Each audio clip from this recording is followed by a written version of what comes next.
कितने लोग मुझे यहाँ पे पहचानते हैं? कितने लोग पहचानते हैं मुझे? मेरी टिप्पी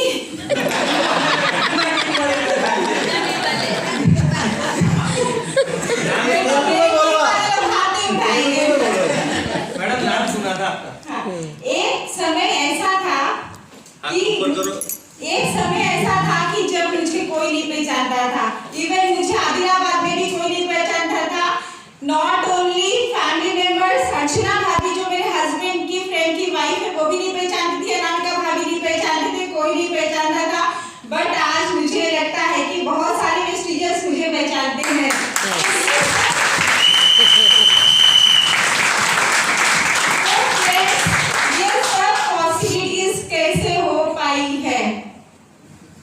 किस वजह से हो पाई है? शायद मेरे लिए एक ड्रीम होगा। मैंने कभी बचपन में सोचा नहीं था कि शायद मुझे कभी ऐसा अपॉर्चुनिटी मिलेगा और सारे लोग मुझे पहचानेंगे। तो थैंक्स टू वेस्टीज। तो एक वेस्टीज के लिए बहुत जोरदार ताली बजाइए। और मैं थैंक्स करना चाहती हूँ मेरे एंटायर टीम लीडर्स जिन्होंने आज मुझे यहाँ तक पहुँचाया है। उनका डेडिकेशन, उनका जुनून जो आज मुझे यहाँ तक पहुँचाया। और मैं उनको बहुत विशेष करना चाहती हूँ कि वो लोग भी सब एक दिन यहाँ पे आएंगे, अपने साथ 30 मेंबर्स को लेके आएंगे और सब मेरे साथ फॉरेन ट्रिप जाएंगे। ये मेरा ड्रीम है।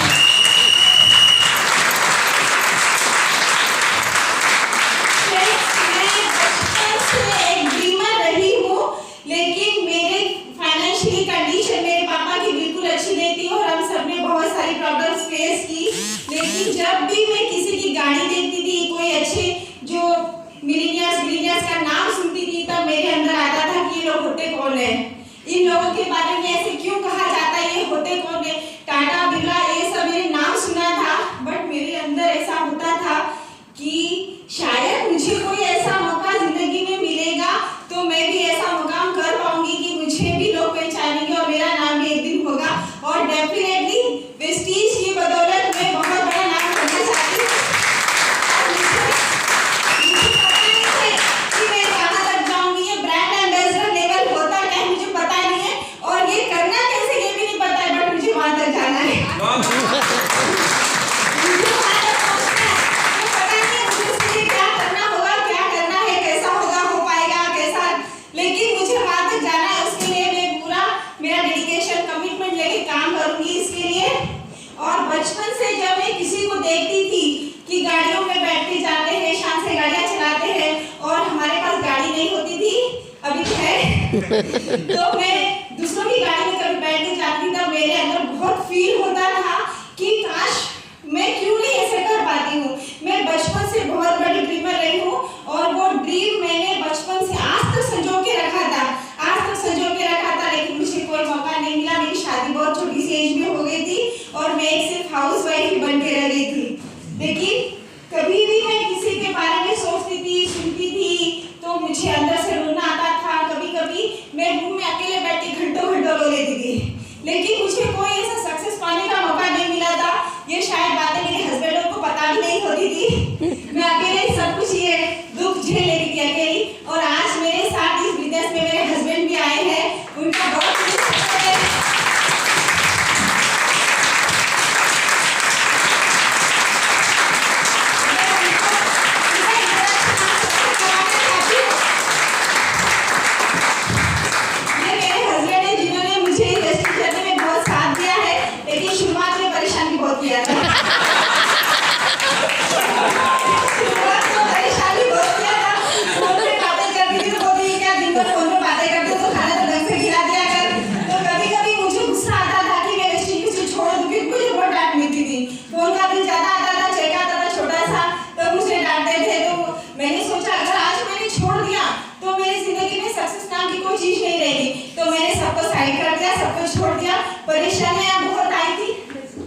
परेशानियां बहुत आई थी, लेकिन मैंने उस परेशानियों से लड़ना सीख लिया था।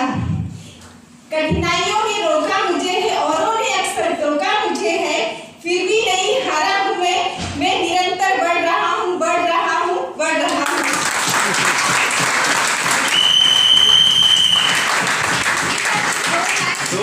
अरे सर, आज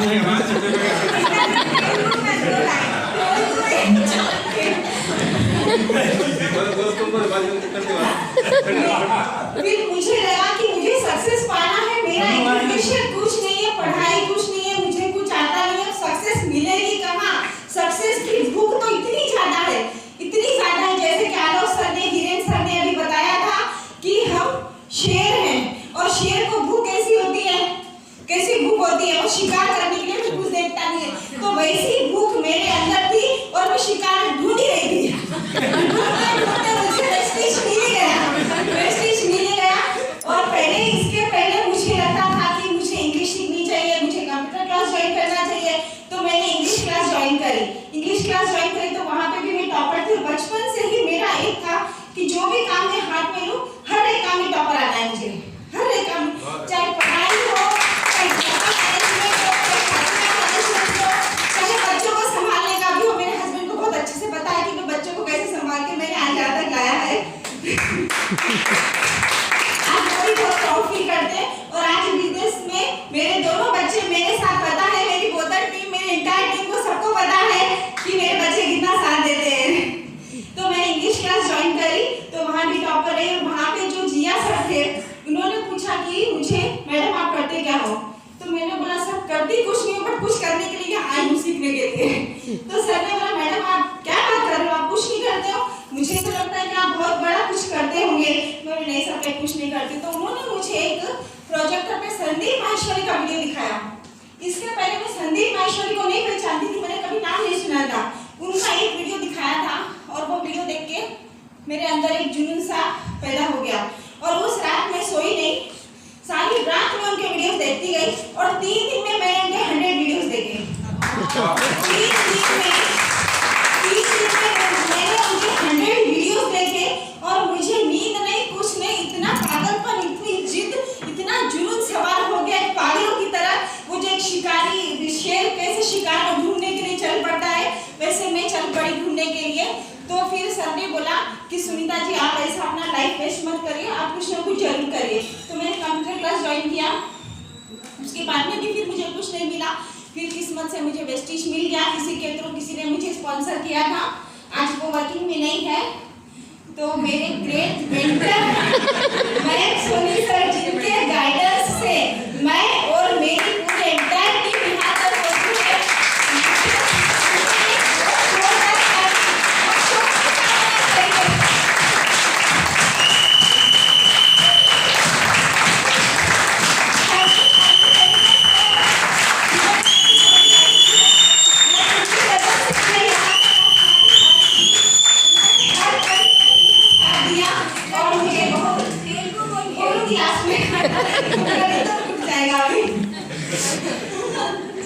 तो जैसे कि अभी कोई गुरु होता है, जैसे कि कृष्ण भगवान ने अर्जुन को सिर्फ गाइड किया था, तो वैसे ही मेरे लिए मयंक सोनी सर एक कृष्ण भगवान जैसे हैं, जिन्होंने हर पल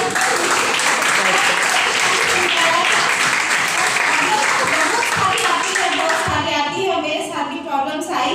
और एक बार ऐसी प्रॉब्लम आई कि मेरा पहला चेक 90 रुपीज आया था।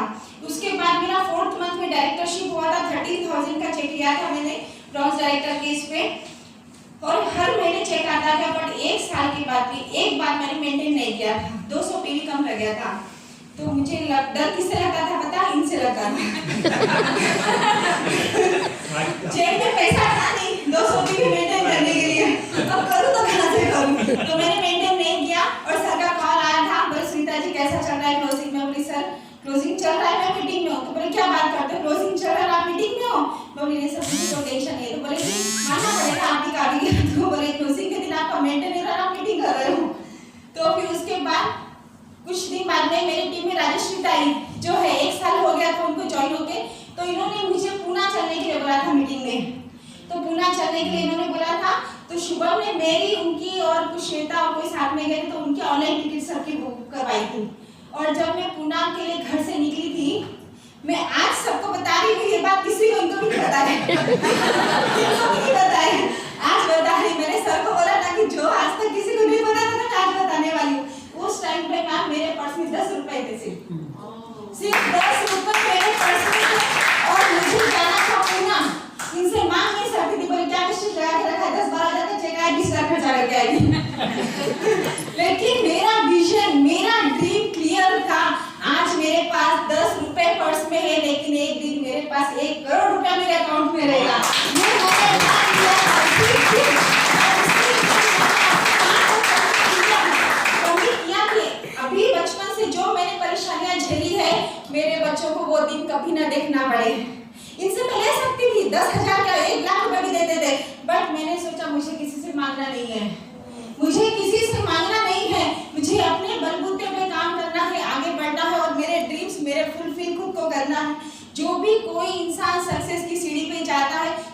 में उसका कोई साथ नहीं देता है, चाहे उनके हस्बैंड क्यों ना हो, माँ बाप भी क्यों ना हो, बच्चे क्यों ना हो। सक्सेस का सफर सभी को अकेले ही तय करना होता है।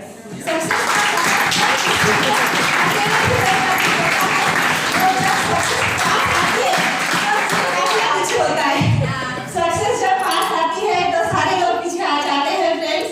इसीलिए परेशानियों से डरना नहीं है, आगे बढ़ना है, आगे बढ़ना है, आगे बढ़ना है। और उस महीने मेरा चेक 319 रुपए आया था उस मंथ में।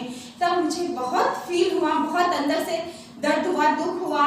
लेकिन उस टाइम पे श्वेता भी मेरे साथ, राजेश्री ताई थे, तो ये लोग बहुत परेशान हो रहे थे कि सुनीता दीदी का चेक इतना कम आया, बट मुझे बिल्कुल टेंशन नहीं हुआ। उस दिन मैंने सोच लिया कि आज के बाद कोई भी महीना ऐसे नहीं जाएगा कि उस महीने मेरा चेक नहीं आएगा। और उसके बाद आज तक ऐसा नहीं हुआ है कभी भी। उसके बाद आज तक ऐसा नहीं हुआ है।